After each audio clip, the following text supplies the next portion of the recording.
The message came at 12:47 a.m., just when the house had finally fallen silent.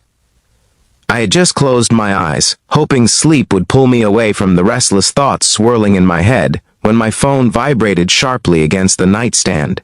The screen lit up the dark room with a pale blue glow. At first, I almost ignored it. Everyone in the house was asleep, my parents downstairs, my older sister Rachel in the guest room with her friend who had come to stay for the weekend. Nothing important ever happened after midnight in our quiet neighborhood outside Columbus, Ohio. But something about the way the phone kept buzzing made my chest tighten. When I picked it up, I saw a message from Rachel's friend, Hannah. 3 words, "Come downstairs, now." My stomach twisted immediately. Hannah had only arrived that afternoon. She was a few years older than me, confident in a quiet way, with tired eyes that looked like they carried stories no one talked about. I barely knew her beyond polite greetings and small talk over dinner. Seeing her name on my screen in the middle of the night made the silence of the house feel heavier, like something important had just shifted. Before the story continues, take a moment to support the channel. If you believe in kindness, second chances, and the quiet ways people can change each other's lives, please like the video, leave a comment, share it with someone who needs a hopeful story, and subscribe to the channel. Your support helps these stories reach more people who might need them tonight. I sat there for a few seconds staring at the message, wondering if it had been sent by mistake. But another vibration came moments later, the same request repeated. My heart started beating faster. The house was dark and still, the kind of silence where every sound feels louder than it should. Slowly, I slid out of bed and stepped onto the cold wooden floor. The hallway outside my room was dim, lit only by a faint glow from the staircase window. Each step creaked softly beneath my feet as I moved toward the stairs, my mind racing with questions I couldn't answer. Why would Hannah text me? Why now? When I reached the bottom of the staircase, I saw a faint light coming from the kitchen. It flickered slightly, like someone had turned on the small lamp above the counter instead of the bright overhead lights.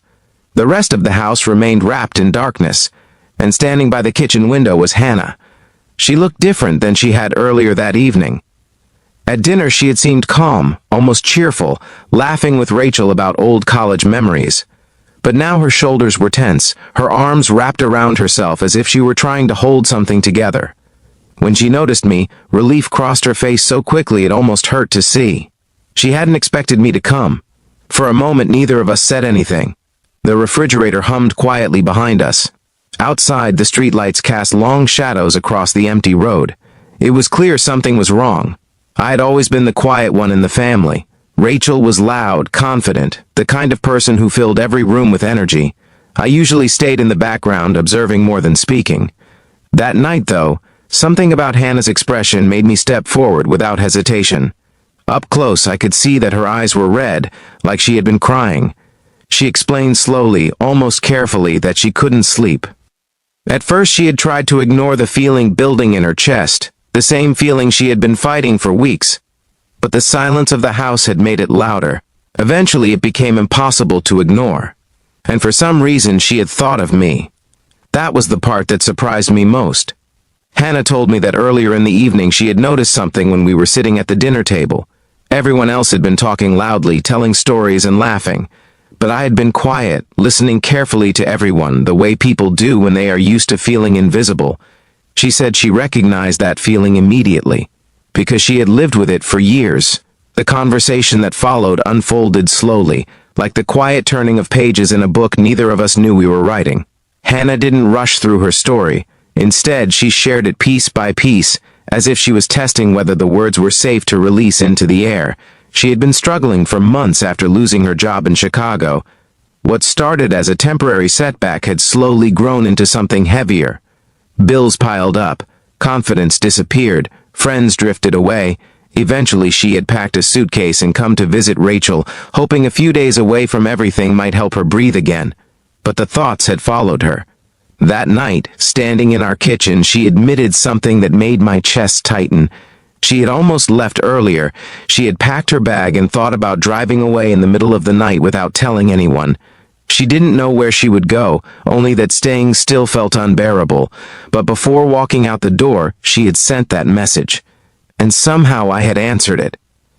At first I didn't know what to say. I had never been the kind of person people came to with their deepest struggles. But something about the honesty in Hannah's voice made me realize she didn't need advice. She just needed someone to stay. So I did. We sat at the kitchen table for what felt like hours, the small lamp casting warm light across the room while the rest of the house slept peacefully above us. Hannah talked about the pressure she felt to have everything figured out by her late 20s. She talked about the quiet fear of disappointing the people who believed in her. She talked about how loneliness can creep into your life even when you're surrounded by people. And for the first time in a long time, I spoke honestly too. I told her about how difficult it sometimes felt to live in the shadow of my older sister's confidence, how I often wondered if anyone noticed the quieter things I did, how being overlooked can slowly convince you that your voice doesn't matter. The strange thing was that the more we talked, the lighter the room felt. Outside, the darkness began to soften as the first hints of dawn approached. Hannah eventually stood up and walked to the kitchen window again. The street lights were still glowing, but the sky beyond them had started turning a deep shade of blue. She looked calmer now, not magically fixed, not suddenly free from the problems waiting for her back home, but steadier, like someone who had been drowning quietly and finally found solid ground beneath their feet. Before going back upstairs, she paused for a moment near the doorway. She looked around the quiet kitchen, then back at me with an expression I'll never forget. It wasn't dramatic or overwhelming, it was simple gratitude, the kind that comes when someone realizes they were not as alone as they thought. If this story is touching your heart so far, take a moment right now to leave a comment with the word hope. It helps the video reach more people who might need to hear a story like this tonight. Hannah stayed with us for 3 more days. During that time, something subtle but powerful changed. She began waking up earlier, going on long morning walks through our neighborhood. She started talking about new ideas, small plans that felt possible instead of overwhelming. One afternoon, she even laughed in a way that sounded completely different from the careful laughter she had shown when she first arrived. Real laughter. When the day finally came for her to leave, Rachel hugged her tightly in the driveway while I stood a few steps back, unsure if the moment needed words. But before getting into her car, Hannah walked over to me. She didn't say much. She just placed her hand on my shoulder for a second and smiled, the kind of smile that carries quiet understanding. Then she drove away. Life returned to normal after that weekend. School continued. Rachel went back to her busy routine. The house returned to its usual rhythm. But sometimes late at night I still think about that message. 3 simple words that could have easily been ignored. Months later, a letter arrived in the mail addressed to me. Inside was a small note from Hannah.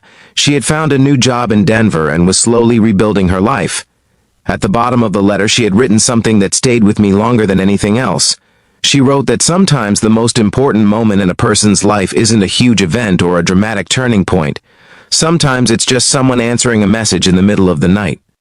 Before this story ends, if it moved you even a little, please like the video, share it with someone who might need encouragement today, and subscribe to the channel. Your support keeps these meaningful stories alive and reaching people around the world. Because the truth is, we rarely know how much impact a small act of kindness can have. A late-night message, a quiet conversation, or simply choosing to stay when someone needs it most. Sometimes those small moments become the reason someone finds the strength to keep going.